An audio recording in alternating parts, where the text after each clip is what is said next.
So hello everyone. Today we will discuss about the state legislature. Basically part fifth में we saw the union, the things related to the union legislature, like the parliament and all those things. Part six basically deals with the like state related things, the states of the Indian Union, right? So Article 168 to 212 that comes in the part 6 of the Constitution. If we talk about organization of a state legislature, then there is no uniformity in organization of a state legislature.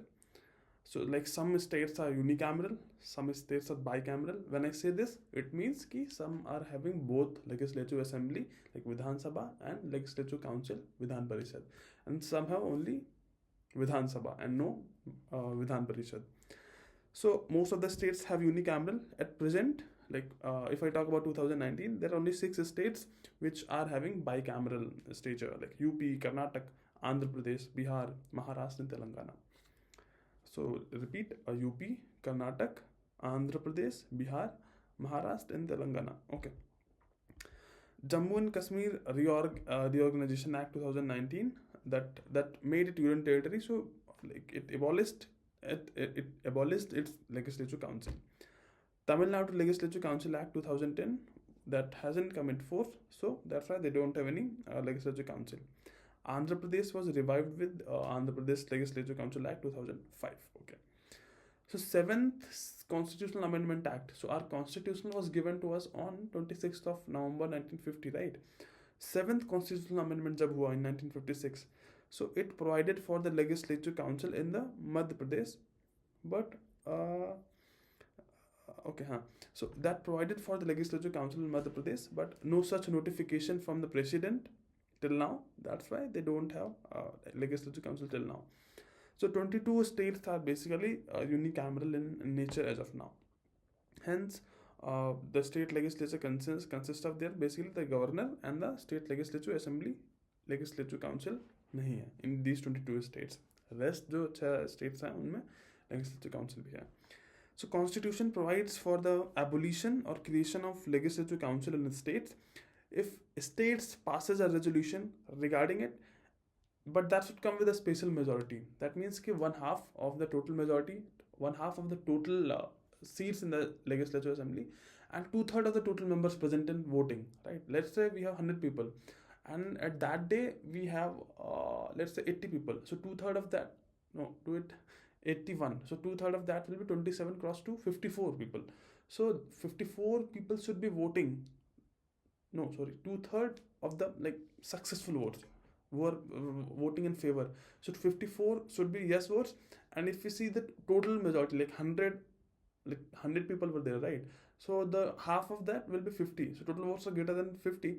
That means that 2/3 criteria is also satisfied and half criteria is also satisfied. So this will be passed for the creation of the legislature council in the states.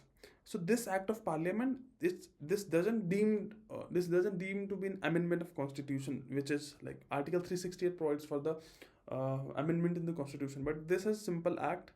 This is considered as a simple ordinary piece of legislation, and it doesn't require any constitutional amendment. The legislature council will be created. So Andhra got its legislature council in 1957, but again it abolished in 1985. And then again one act came in 2005.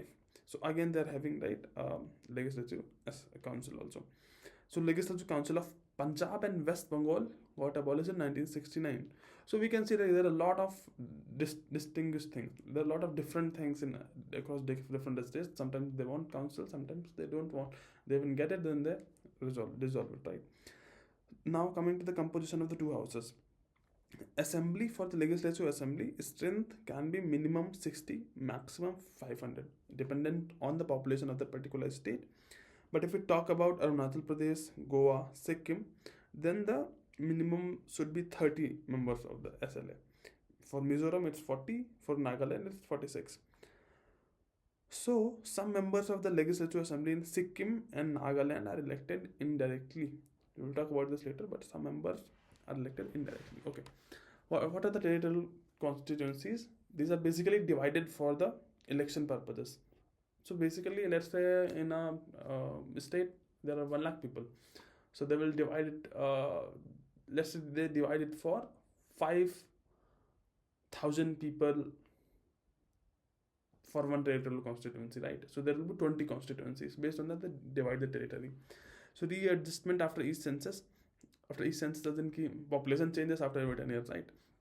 So based on that, total number of seats in the states are altered, and also division of each state into territorial constituency, that also gets changed. Parliament is the authority. So the parliament for this delimitation and the readjustment of the territorial constituency, for that parliament only can do that thing. So accordingly, the parliament has enacted the delimitation commission acted.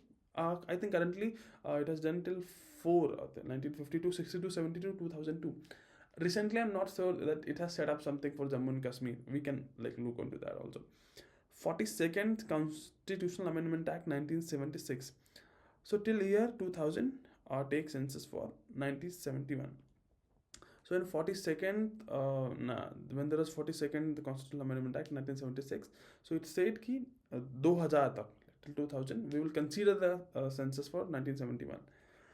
When came the 84th Constitutional Amendment Act, it was further moved till year 2026. We will take the census of 1971 with the aim of the population limiting measure. And in 84th Constitutional Amendment Act, we said we will take it with the help of 1991 census. But in 87th Constitutional Amendment Act, which came on 2003, I guess, right? Which came in 2003. On that, we said, the Parliament said, कि now we will consider 2001 census. Okay. So based on the census also, based on the population, we have some reservation of seats for scheduled castes and scheduled tribes. So increased. So basically, for every 10 years, it needs to be increased. So under 95th Constitutional Amendment Act, it has been increased till year 2020. There are some nominated members also. So governor can nominate one member from Anglo-Indian community if he notices that their representation is inadequate. 95th Constitutional Amendment Act 2009. Okay, so by 95th Constitutional Amendment Act till 2020, governor can nominate one member of the Anglo-Indian community. Okay. Now coming to the composition of the council. Strength, indirectly elected. Council, this is about the legislature council, right? The Vidhan Parishad, not the legislature assembly. So strength, it's kind of indirectly elected, and actual strength of councils is fixed by the parliament, minimum 40 and max 1/3 of the state legislature assembly. So why max is 1/3 of the state legislature assembly? It is done to ensure the predominance of the directly elected house. Let's say there is some joint sitting. At that point of time, we need majority of the elected members, right? Not the indirectly elected. So manner of election, 1/3 elected by MLA from among who are not MLA. There are a lot of division in this. 1/3 are elected by members of local bodies like municipalities, district boards, etc. And 1/3 are elected by MLA from among who are not MLA.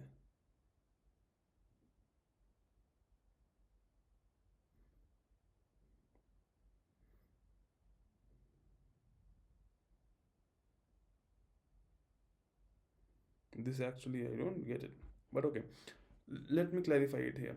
In the manner of election, 1/3 are elected by members of the local bodies like municipalities, district boards, and etc. 1/3 are elected by graduates of 3-year standing and residing within a state. So from universities also they elect 1/3 of the member.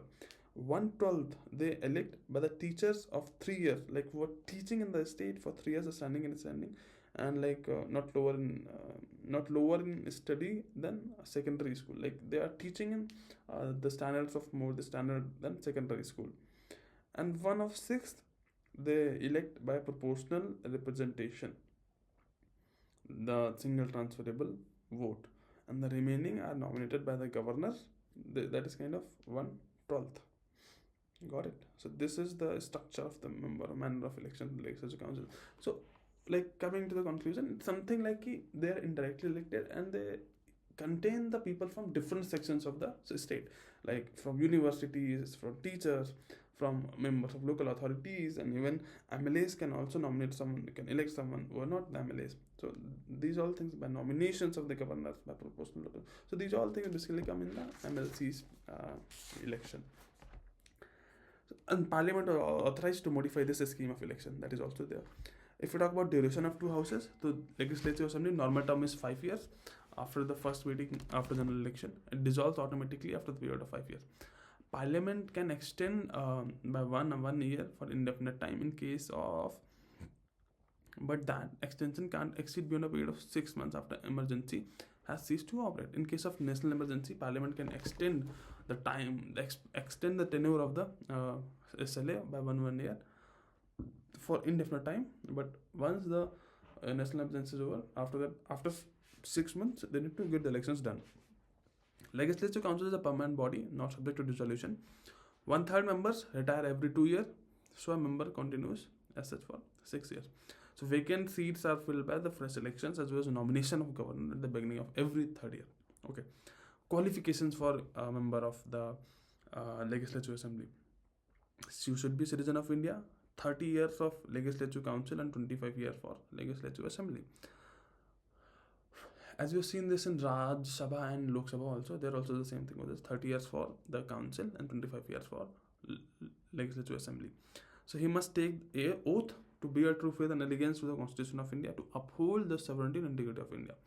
Accordingly, the Parliament has laid down following additional qualification in the Representation of People Act 1951.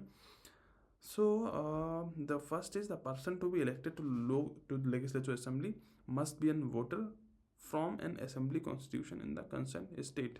So basically, if he is standing for the assembly, then he should be a voter of that state also, right? For Legislative Council, the voter in the state, to be qualified for the governor's nomination, he should be residing in the state. Because these are the state-related elections, right? So they should be within the state. The electoral rolls there should be within the state. If he holds, so now coming to the disqualification part, if he holds any office of profit under a state or union government, he will be disqualified. If he is of unsound mind and stands so declared by court, disqualified. If he is undischarged, insolvent, disqualified. If he is not citizen of India, disqualified. If he is disqualified by any law of Parliament or by Representation of People Act 1951, disqualified. Other disqualifications. He must not have been found guilty of certain election offence or corrupt practices in elections, disqualified. He must not have been convicted for any offences resulting in imprisonment for 2 or more years. 2 or more years, that is the situation, right? If he is convicted and punishment is for 2 or more years, disqualified. He must not have failed to lodge an account of his election expenses within time, disqualified. He must not have interest in government contracts or works on services. If he has interest, disqualified. If he is a director of or managing agent of holds any office of profit in a corporation in which government has at least 25% stake, disqualified. If he must not have been dismissed from any government services for corruption or disloyalty to the state. If he has been, disqualified. If he is involved in any communal, any social crime, any offence of bribery, disqualified. On this, the governor's decision will be the final. But he should take the opinion of the election commission. Then only that MLA will be disqualified. And then there comes a disqualification on the grounds of defection also. So the condition for this, this is this question of disqualification written under the 10th schedule, but they are decided by the chairman or the speaker of the Legislative Assembly. In 1992, Supreme Court held that decision is also subject to the judicial review. Like speaker's decision is not one, a speaker of the Lok Sabha Assembly. So basically, oath, you need to take oath on time. If you're not taking oath, you're not eligible to vote, participate, non privileges. If you participate in voting, 500 fine for every day. When vacation of seats happen for the state legislative assemblies, if you have a double membership, you can't be a member of both houses of the state legislature at one and the same time. And if he's disqualified, then seat will be vacant. If he's resigned to chairman and speaker, then seat is vacant. If he's absent for 60 days without any valid reason and without permission from the speaker, then seat is vacant. If election is declared void by the court, if expelled by the house, if he is elected to the office of president or vice president, if he is appointed to office of governor of a state, then also at that situation his office will be vacant, his seat will be vacant. Now coming to the presiding officers of the legislative assemblies, speaker like elected by the election member, his seat will be vacated if he ceases to be a member of the assembly, if he resigns in writing to deputy speaker, if he is removed by resolution which is passed by majority of all of the members of assembly after giving 14 days notice, then also his seat is vacant. What is the duty of the speaker? He maintains the order and decorum in the assembly for conducting its business and regulating its proceedings. Okay, one. Final interpreter of the provisions of the Constitution of India, rules and procedures and conduct of business assembly and legislative precedents within the assembly. He is the final interpreter of the provisions. To adjourn house in absence of quorum, if 1/10 of the member of the house are not there, the house will be adjourned. He doesn't vote in first instance. He has casting vote when there is tie.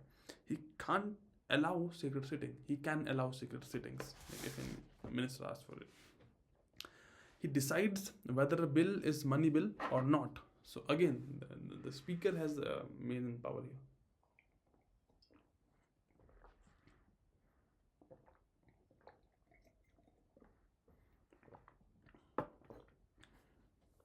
He decides whether a bill is money bill or not. He decides the question of disqualification of a member, which arises on the ground of defection under provision of 10th schedule. He appoints the chairman of all the committees of assembly and supervises their functioning. So basically, appoints the chairman of all the committees of assembly and also supervises their functioning. So he himself is the chairman of the business advisory committee, the rules committee, and the general purpose committee. These are basically the day-to-day functions, regular the day-to-day functions of the assembly. That's why he's the chairman of these committees.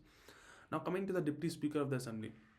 Same, when a speaker is not there, a speaker nominates from among a speaker not there, deputy speaker will be the speaker at that time. Also, there is a speaker also nominates from among the number of a panel of chairmen, and any of one of them can preside over the assembly in the absence of a speaker or deputy speaker. The panel भी होता है speakers का. DS holds office, deputy speaker holds office with a new panel of chairmen until new panel of chairmen is nominated. DS will be the speaker until new panel of chairmen are nominated. Yes, okay.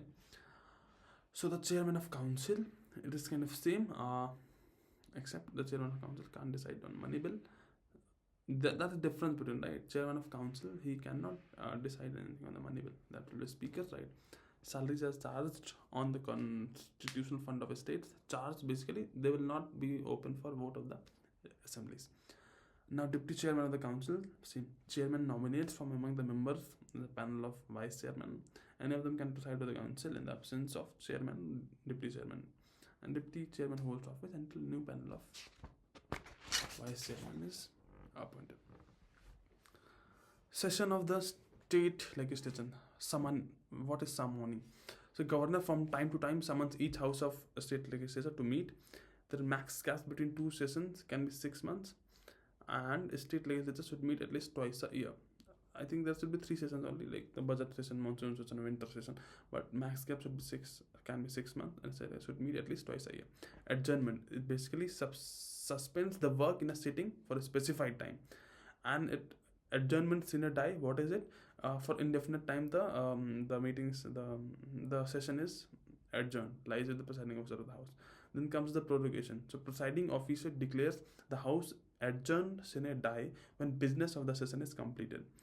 Like with the next few days, governor issues a notification for the prorogation of the session, and session terminated for that particular session. Dissolution. So legislature council, no dissolution because that's a permanent house. Dissolution ends the very life of the existing house, and a new house is constituted after general election. Dissolution basically dissolved. Position with respect to lapsing of bills. Okay, so a bill pending in assembly that lapses. Why? Because bill pending in assembly that lapses because the new government will come, and that will again start fresh. A bill passed by legislative assembly but pending in council also lapses. Okay, a bill pending in council but not passed by assembly does not lapse. Okay, because the new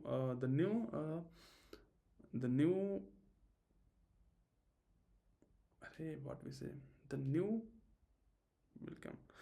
Basically, a legislature really passed, pending assembly not lapsed, return for reconsideration not lapsed. ठीक है, pass by legislature. Yes. Okay. So there are only two scenarios of There are only two scenarios. This question came in, I think, UPSC also. So basically, there are two situations. When should be a bill which is being introduced should lapse or not lapse if the assembly or the Lok Sabha is dissolved, right? So let's take a situation. So if any bill is pending on the legislative assembly, right, and it hasn't reached to the stage of legislative council, it will be lapsed. Why? Because the new government will come, and if it doesn't lapse, then it will start from the same stage. So rather than just waiting, the new government come, if they think it's necessary, they will again start with the new bill. So in that case, if it's pending on assembly, it will lapse. If it's passed by assembly and waiting and pending on the council, then you see the conflict. If at that time the government collapse, the state government collapse, what will happen? The new government will come. They see this is passed by the previous government, and what if they don't want this bill to still persist? So that should also lapse in that case also, right? But the situation here is if it is related to the money bill, right? Because for money bill only the approval of the lower house is necessary, right? So if any money bill is passed by the state legislature assembly and it is pending on the Rajya Sabha, or we say the legislature council, right, then it will not lapse in that situation. Why? Because ideally what happens in money bills, like just the Lok Sabha passes it, just the legislature assembly passes it, then on legislative council it doesn't depend, right? So it will just go for the assent of the president or the governor. So like ideally it should have been passed, but it's just something like that ki the council is just dilating, just taking some time to get it passed, right? So ideally it should have passed, but just now the government has dissolved, so it's not getting passed. So that is there is some concession on the part of in this second scenario where it is passed by the state legislature assembly but waiting on the legislature council side. Then ordinary bills and constitution ordinary bills are they are lapsed, but money bill doesn't lapse. And so this is the second scenario. Third scenario, it is passed by council as well as the legislature assembly, it doesn't lapse.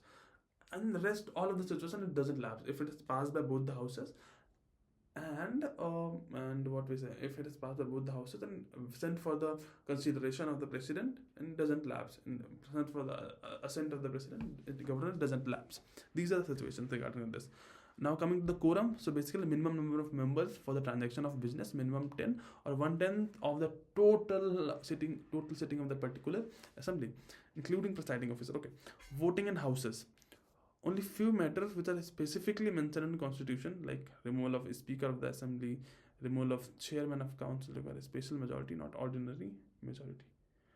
Okay, so for few matters we require the special majority, but for all we require ordinary majority. Language. Official language of states assembly is also Hindi and English. Members can speak their mother tongue, presiding officer can permit. State legislature is authorized to decide whether to go with the English as a floor language after completion of 15 years from commencement of the constitution. In case of the Himachal Pradesh, Manipur, Meghalaya, Tripura, 25 years was given. In case of Arunachal, Goa and Mizoram, 40 years was given. So they can decide if they want to go with English or not. Now, rights of Minister and Advocate General, right? So Minister can participate in the proceedings of a house of which he is not a member. Okay, Minister can participate in proceedings of a house of which he is not a member. All who is not and a minister who is not a member of either house can participate in proceedings of both the houses. Okay, like within 6 months he has to be a member of the houses, but minister is not a member of either house, he can also participate in proceedings of both the houses, but voting right there doesn't have. So every minister and advocate general, they have the right to speak and take part in the proceedings of house or committees of which he is named as a member without being entitled to vote. So attorney general and minister, they have right to vote. They can take part in the proceedings of house, but they don't have a right to vote in those situations. Okay. Legislature procedures. Ordinary bills first introduced by minister or private member. First reading happens. Like there's a still about the title and what the description about the reading. Then it goes to the general discussion, right? Then it goes to the general discussion. No, it's not about the money bill.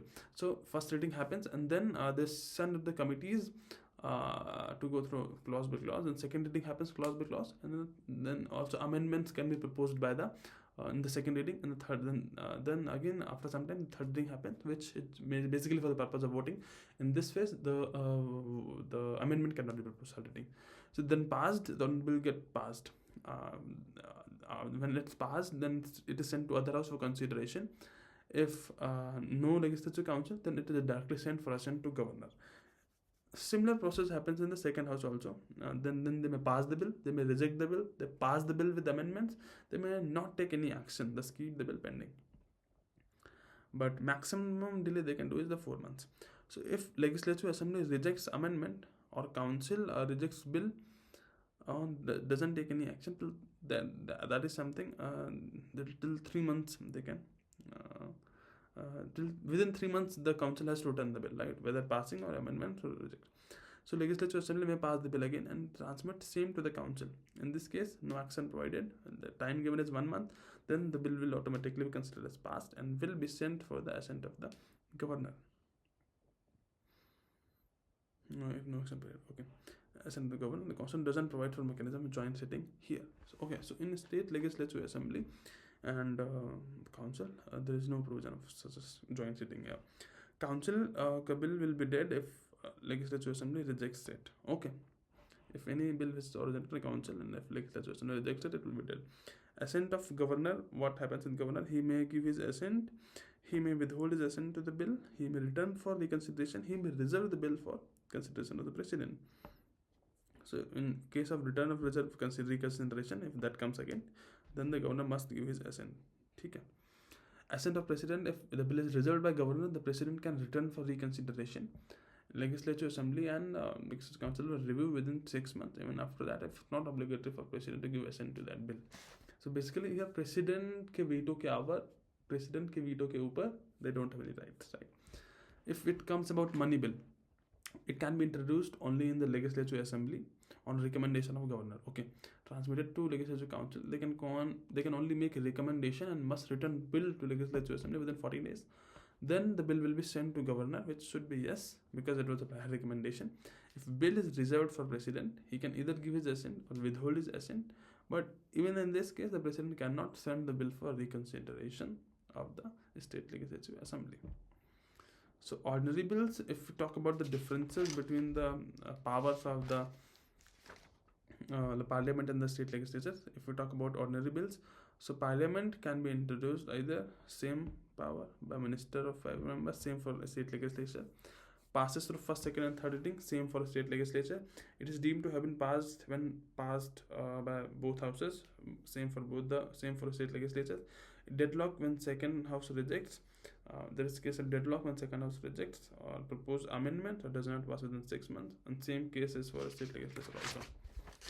Then joint sitting option hota in parliament, but state legislature doesn't have that option. Lok Sabha can override the Rajya Sabha by passing bill for second time because joint sitting is the only way. But legislature assembly can override the legislature council bill by passing for second time. They will pass it second time and then they will have to accept it. उसमें तो joint sitting था, ठीक है. The mechanism of joint sitting for resolving a deadlock applies to a bill whether originating in Lok Sabha or Rajya Sabha. If a joint sitting is not summoned by president, bill will be dead. So council doesn't have any option for second time passing of bill. Once rejected by legislature assembly, bill is dead because council has majority of vote. They are kind of in 3 times seats, so they will obviously their preference will be taken care of. Yes. So in case of money bills, it originates in Lok Sabha, in legislature assembly for states, on recommendation of president, here on recommendation of governor. Only by minister, introduced only by minister, and same for state legislature. It can't be rejected or accepted by Rajya Sabha, should be returned to Lok Sabha within 14 days with or without recommendation. Same case is for the councils also. It is like Lok Sabha is not bound to accept the recommendation. Same thing for legislature assembly. They are not bound to accept the considerations of the amendment of the legislature council. Constitution does not provide for resolution of deadlock between two houses. Because इसमें तो यार return नहीं करना, they don't have any deadlock actually. Resolution deadlock between two houses. The will of Lok Sabha is made to prevail over Rajya Sabha. Same is for states also. Position of legislative councils. We'll talk about in 2 different forms. One where their positions of councils are equal with assembly. So introduction, passes of ordinary bills, same power. Approval of ordinances which are issued by governors, same power council also need to approve that. Selection of ministers including CM can be from any house, but they will be ultimately responsible to the Legislature Assembly. Consideration of reports of constitutional bodies like State Finance Commission, State Public Service Commission, or the CAG, both house kinds of considered.